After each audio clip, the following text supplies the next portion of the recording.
So today we talked about doing reflection off of curved mirrors and how to figure out where the image would form. So I just want to talk about that and show you an example of that in case you're having trouble with it.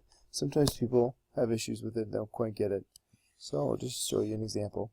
So this main line we draw through the middle is called the principal axis.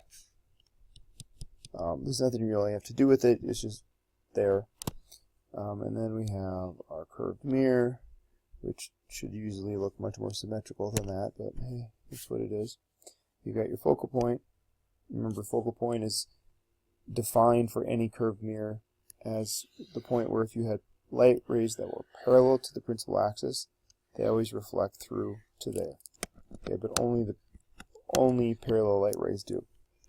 And we have to have an object, something that we're looking at. Okay, and then we talked about the rules for doing this. There's an infinite number of light rays coming off of this object, but we're only going to analyze 2 of them. We're going to look at the light ray that travels parallel to the principal axis, because we just said, oh, any light ray that's parallel to the principal axis always reflects through to the focal point. Using a ruler to do this is a really good idea. I'm not. I probably should be. We'll see how close we can get.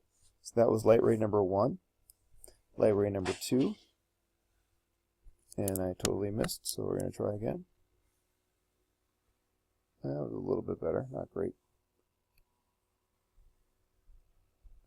Okay, so that second light ray goes there. Actually, I think in class I called it number 3 because on the steps I gave you, I skipped number 2.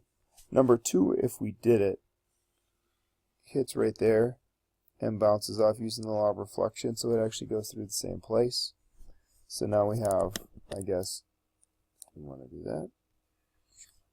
We have 1, 2, and 3, or 1, 2, and 3 right there. And where they all cross again, that is where the image is formed. And we draw it like that from the principal axis down to that same point.